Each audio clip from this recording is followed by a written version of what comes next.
A simple woman named Natalie was humiliated, drenched, and violently shoved out of her high school reunion at the Marriott in Chicago. Her ex and old classmates tearing her apart with laughs and fists, until her billionaire husband, Victor Grayson, stormed in to flip their world upside down. The ballroom glittered with wealth, but Travis, her smug ex, doused her with water, snarling, "Useless and poor," while Kelly dumped her purse and Mike slammed her into a table, the crowd cheering her out the door, until a mic crackled with a truth that'd bury them all. The room was all chandeliers and champagne flutes, a sea of sequined dresses and tailored suits, buzzing with old memories and new boasts. Natalie walked in wearing a plain black dress and flats, her auburn hair in a loose braid. She was gorgeous, deep brown eyes, a quiet elegance, but no one saw it. To her former classmates, she was just the awkward girl from back then, still stuck in their minds as a nobody. They had no idea she'd rewritten her story into something they couldn't dream of touching. Her ex-boyfriend, Travis, spotted her first. He was leaning against the bar, a beer in hand, his blonde hair slicked back, still carrying that cocky grin she'd once fallen for. "Well, look who crawled out of the woodwork," he said, loud enough to turn heads. "Natalie freaking Harper. Still useless, huh?" She froze, her smile faltering, but she didn't bite back. "Hey, Travis," she said softly, hoping to keep it civil. He laughed, a harsh sound that drew a crowd. "What's with that dress? You poor boring in bed and can't even afford something decent?" "Guess some things never change." The room erupted, old cliques reforming around his venom, like it was 1999 all over again. Travis didn't just stop at words.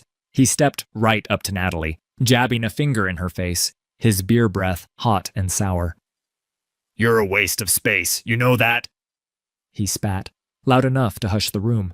Then he grabbed her water glass and dumped it over her head, the icy liquid soaking her braid and dripping down her face. "There, now you look as pathetic as you are," he roared, laughing as Kelly whooped. "Perfect shot!" Natalie flinched, water stinging her eyes, but she didn't snap, just wiped her cheek, her silence a shield against their venom. Natalie hadn't come to show off. She'd hesitated even RSVPing, but her old friend Jenna had begged her to show up, saying it'd be fun to catch up. Natalie could have skipped it. She ran a powerhouse investment fund now, her days filled with boardrooms and billion-dollar deals. But she liked the idea of seeing familiar faces without the weight of her title. Her wealth was hard-earned, built from scratch after a broke college dropout phase, and she kept it under wraps. No diamonds, no designer labels, just her, humble as ever. But the minute she stepped into the ballroom, the air shifted, and the past came roaring back to bite her. It didn't stop there. Kelly, the former cheer captain with a platinum bob and a tight red gown, sashayed over, smirking. "Oh, honey, did you borrow that from your mom's closet? This isn't a thrift store party." She flicked Natalie's braid, giggling as others joined in. "Seriously? Who let her in?" Brian, the jock-turned-car salesman, chimed in, his voice booming. "Bet she's still living in that dump trailer, probably here for the free food." Laughter rolled through the crowd, eyes glinting with cruel delight. Natalie's cheeks burned, but she stayed quiet, clutching her purse, willing herself to ride it out. Kelly took it further, snatching Natalie's purse from her hands and holding it up like a trophy. "What's in here? Coupons? Food stamps?" She taunted, unzipping it and dumping the contents. Keys, a wallet, a phone, onto the sticky floor. "Oh, look, nothing worth a damn, just like her." Brian kicked the wallet across the room, smirking. "Bet it's empty. Poor girl's gotta eat somehow." The crowd howled, some stomping on her things, turning it into a game. Natalie bent to pick them up, her hands trembling, but she didn't argue, just gathered her scattered life as they laughed harder. Travis kept going, feeding off the attention. Remember how she used to follow me around like a lost puppy? Couldn't even keep me interested. Worst lay I ever had. He grinned at Kelly, who cackled, "Guess that's why you dumped her, huh?" Total snooze. A guy named Mike, now balding but still loud, shouted, "Hey, Nat, got a job yet?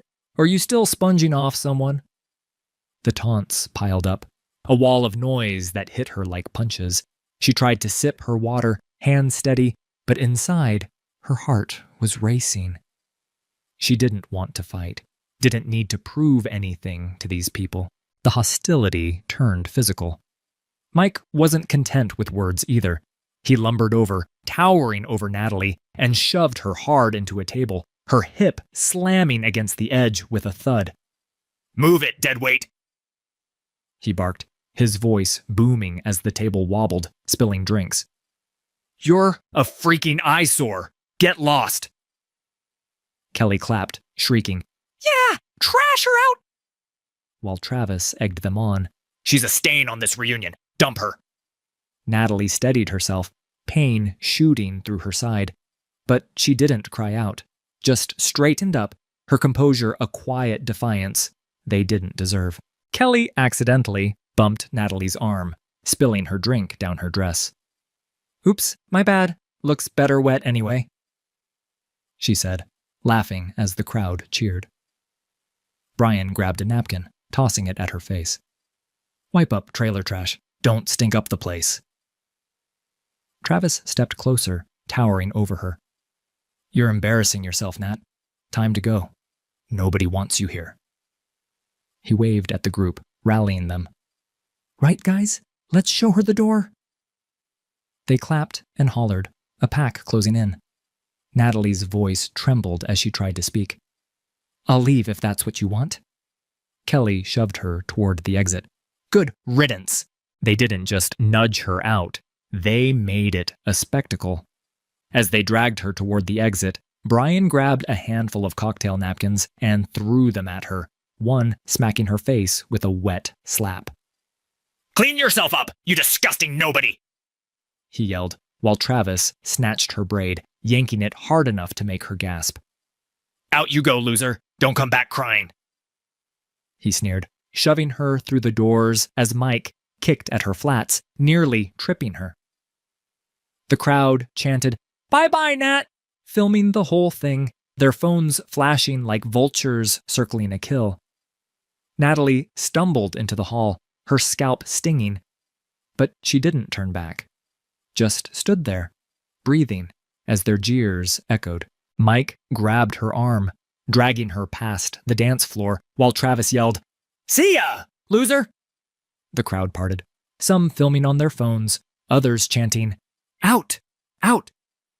until she stumbled into the hallway, the double doors slamming shut behind her.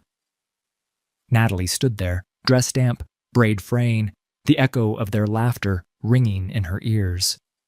Anger and hurt swirled inside her, but she didn't break. She hated being the target, hated how they'd turned a night of nostalgia into a public shaming. This wasn't about her anymore. It was about their need to feel big by making someone else small. She pulled out her phone, hands steady now, and texted Victor. "Hey, reunion's a bust. They kicked me out." He replied instantly. "What? Where are you?" She typed back. "Outside the Marriott? It's fine. Just rough." His next message was all caps. "They did what? I'm coming." Natalie sighed, a flicker of relief cutting through the sting. She didn't want a scene, but Victor was a force of nature. Once he knew she'd been hurt, there'd be no stopping him. Back inside, the party rolled on, oblivious. Travis was clinking glasses with Kelly, boasting about his latest sales gig, while Brian and Mike swapped stories about their glory days. The MC, a chipper woman named Lisa, took the mic, her voice cutting through the chatter. "All right, folks, time for a special announcement. Let's give a huge thank you to the main sponsor who made this reunion possible. Without her, we wouldn't be here tonight." The room hushed, curious. Lisa grinned. please put your hands together for Natalie Harper, chairwoman of Horizon Capital." A gasp rippled through the crowd, heads snapping around, searching for her. Travis choked on his beer, his grin gone. "Wait, what? Natalie?" Kelly's glass slipped, splashing red wine on her gown. "No way. That's not..." Brian's jaw dropped, his napkin hitting the floor. "The fun chick? Her?" Lisa kept going, oblivious to the shock. "Yep, Natalie's generosity funded every detail. Venue, food, drinks, the works. She's a legend now, running one of the biggest investment firms in the country. Let's get her up here." The doors swung open, and there she was, damp dress and all, stepping back in with a quiet grace that silenced the room. Then came Victor. He strode in behind her, 6'2", dark hair swept back, in a charcoal suit that screamed power. The air shifted, every eye locked on him. Victor Grayson was a billionaire CEO, head of Grayson Enterprises, a tech giant that dominated the market. He'd built it from a garage startup into a global name, his charm and ruthless drive making him a legend in Chicago and beyond. He wrapped an arm around Natalie, his voice low but carrying. "You okay, babe?" She nodded, soft and steady. "Yeah, I'm good." He kissed her forehead, then turned to the crowd, his gaze like ice. "Who's Travis?" Victor asked, his tone sharp enough to cut glass. Travis stepped forward. Shaky. That's me. Hey, man." Victor didn't let him finish. "You called my wife useless, said she's poor, boring in bed, can't dress right?" Travis paled, stammering, "It was a joke. I didn't..." Victor's laugh was cold. "Funny guy, huh? Let's see how funny it is when I bury you." He pulled out his phone, dialing fast. "Sarah, it's Victor. Travis Coleman's got an app in at Grayson. Kill it. Blacklist him. Every division. Every partner firm. Done." Kelly tried to slink back, but Victor spotted her. "You, red dress, wine spill. You mocked her too?" She froze, voice small. "I didn't mean..." He waved her off, dialing again. "Mark, it's me, Kelly Sanders, realtor, right? Pull her license through our contacts." "She's finished." Brian and Mike shrank, but Victor wasn't done. "You too. Napkin guy and loudmouth. Job apps anywhere? Good luck. My network's closed to you, permanently." He hung up, pocketing the phone, his arm tightening around Natalie. "Anyone else want to test me?" The room was a graveyard, faces pale, drinks forgotten. Travis tried again, desperate. "Nat, come on, we go way back." She met his eyes, calm and unyielding. "You don't get to call me that anymore." Victor smirked. "She's Mrs. Grayson now. Newlywed, my wife, and way out of your league." Lisa, the MC, stammered into the mic. Let's hear it for Natalie and Victor." A weak clap sputtered out, drowned by the tension. Victor leaned into Natalie, voice soft. "Why didn't you tell me they were this bad?" She shrugged, a faint smile tugging her lips. "Didn't want the drama. Thought I could handle it." He shook his head, proud and pissed. "You're too damn nice. They don't deserve you." He faced the crowd again, louder. "This reunion? Her money, her kindness. And you clowns trashed her for it. Enjoy the night. It's your last taste of her generosity." Travis's phone buzzed. He checked it, face crumpling. "My app's rejected. No longer eligible." "What the hell, man?" Victor grinned, dark and dangerous. "That's step 1. Step 2's you never working in this city again." Victor wasn't done. He cornered Brian and Mike by the bar as the night wound down, his presence a wall of menace. "You shoved my wife, threw crap at her. Think that's a game?" He growled, dialing his phone. Sarah, add Brian Decker and Mike Russo to the blacklist. Every industry I touch, they're poison. Ruin them. Brian stammered. Dude, it was a joke. But Victor cut him off. Joke's on you now. Your dealership, dead. Consulting, over. Mike's face crumpled, his phone buzzing with a firing text mid-sentence. The crowd watched, silent, as their worlds imploded. Victor's wrath, a guillotine they couldn't dodge. Kelly's hands shook as she scrolled her own screen. A text from her broker. License under review. Sorry, Kel. Brian and Mike whispered, panicked, their boasts turning to dust. The ones who'd laughed loudest now stared at Natalie, her damp dress a badge of honor, her silence a weapon they'd never understood. She didn't gloat, didn't need to. Natalie took Victor's hand, letting him lead her to the stage. Lisa handed her the mic, nervous. Anything to say? Natalie paused, then spoke, her voice clear. I came to see old friends, not to settle scores. But you made it this. Enjoy what's left. I'm done here. She stepped down, Victor at her side, and they walked out, leaving the ballroom in stunned silence. Later that night, as the reunion fizzled, Travis tracked Natalie down in the lobby, his cocky grin replaced with a sweaty, desperate grimace. Nat, please! I didn't know you were loaded! I need that job at Grayson! I'm drowning in debt! He begged, voice cracking. Kelly joined, clutching her stained gown. We're sorry, okay? Don't let him ruin us! Natalie looked at them, her damp dress still clinging, and shook her head, calm as stone. You called me useless, trashed my life for laughs. Beg all you want. I'm not saving you. Victor loomed behind her, smirking. You heard her. Get lost. They slunk away, broken, their pleas dust in the wind. By Monday, the fallout hit hard. Travis's job hunt stalled. Every firm he called had his name flagged. Victor's reach choking him out. Kelly's license was revoked. Her real estate gig dead. Clients dropping her like a hot coal. Brian's dealership let him go, citing reputation risks, and Mike's consulting contracts vanished overnight. Kelly tried one last shot the next day, ambushing Natalie outside her office, tears streaming, gown swapped for sweats. Please, Nat, I'm sorry. I'll grovel. I'll quit real estate. Anything. Don't let him destroy me. She sobbed, grabbing Natalie's arm. Natalie pulled free, her voice cool and final.